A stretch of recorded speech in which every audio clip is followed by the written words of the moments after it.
Hi, I'm Elizabeth Gronke from the American Folk Art Museum. I'm an access educator with the Folk Art Reflections program, and this is another video visit just for you.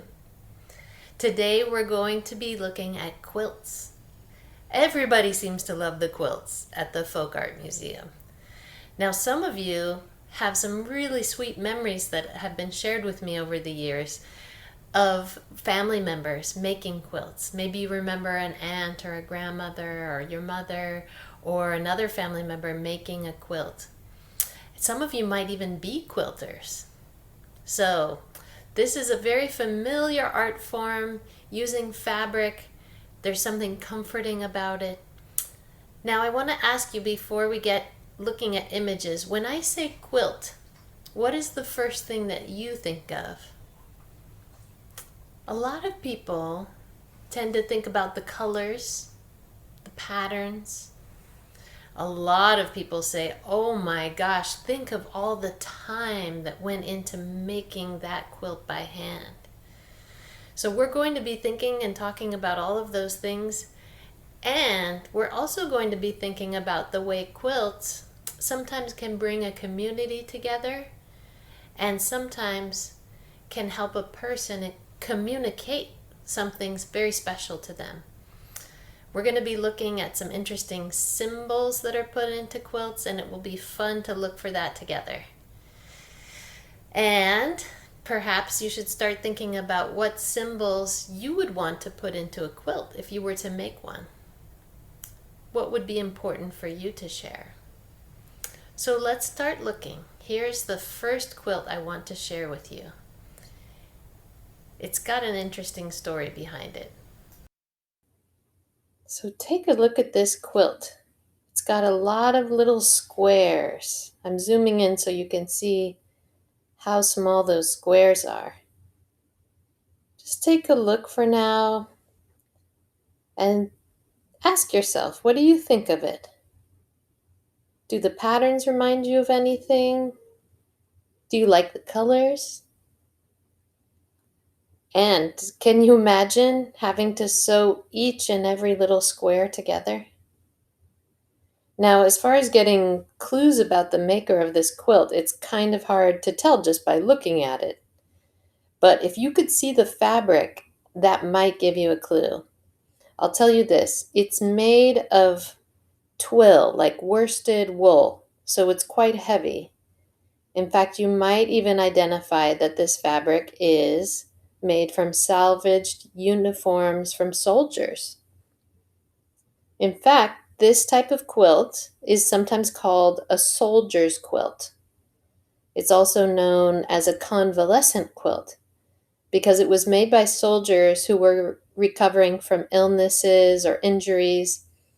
And during a certain time in history, especially in Britain, in the mid to late 1800s, soldiers were encouraged to make quilts as a therapeutic activity. Now, the maker or makers of this quilt is unknown, but it was likely that it was made in England, and quite a number of these quilts were made at that time. I like to imagine that more than one soldier worked on this quilt, and that they sort of banded together to make this one a gigantic quilt together. I have to ask you, do you think it would be helpful for you if you were recovering from an injury to have a big activity like that of making a quilt? What's interesting to me is that it was the activity, it was the piecing together of all those little squares of fabric that was sort of the point of that quilt. The end result, of course, was a beautiful bed cover, so that's a benefit, but it was more the making of it. The purpose was in the making. And the next quilt I want to show you also had a very special purpose in its making. Take a look at this beautiful quilt. It's called the Cross River Album Quilt. And before I tell you much more about it, I want you to just take a look at it. What designs catch your eye here? There are so many recognizable shapes, like I see flowers, there are vines at the top and the bottom. If you want, you can pause the video and point out to each other what you're noticing in this quilt, because there's a lot to see. But if we were to get up really, really close to this quilt, here's a detail. We would see signature. Do you see the signature as part of the basket? There's also a date. In fact, there are 11 signatures on this quilt. And those are the 11 women that lived in Cross River, New York in 1861 who made this quilt. Now, we think this quilt might have been a fundraiser for soldiers in the Civil War because 1861 was the start of the Civil War.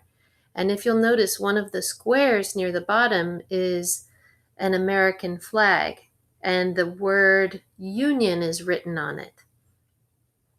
And we do know that at this time in history, in this location, there were quilts being made to raise money for things like the Soldiers' Aid Society. So it's quite possible that the 11 women who made this quilt were making it for a cause like that. Here's a fun fact. All 11 of the makers of this quilt have been found on public record as living in the Cross River area of New York State. And at the time when this quilt was made in 1861, they ranged in age from 15 to 55. And it just delights me to think about an intergenerational group of women working on a project together for a cause that they believe in. And we're still looking at it today. I just find that very, very touching. The next quilt we're going to look at, as far as we know, was made by one person. And it happens to be my favorite quilt style. That is the crazy quilt. Can you see why this is called a crazy quilt? The colors and the patchwork are more random, and there is just so much to see here. Now, please feel free to pause the video at this point, and you can look for one or two recognizable items to share with each other. There's just a lot in here.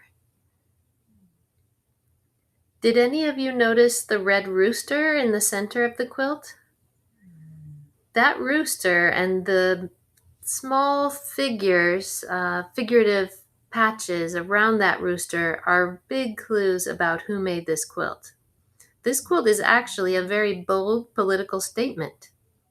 It turns out that the rooster was a commonly used symbol of the Democratic Party when this was made in the late 1800s. And the figures that are at the top of the patch where the rooster is actually Grover Cleveland and his running mate, Thomas Hendricks. And the more you look, the more you'll see other political figures and political symbolism all throughout this quilt.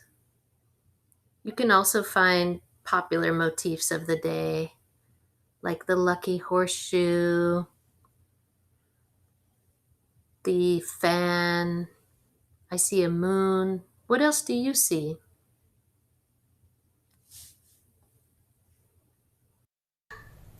Now, one of the reasons we think that this elaborate and stylish quilt is made by one person is because that there are initials sewn into the quilt. That's JFR.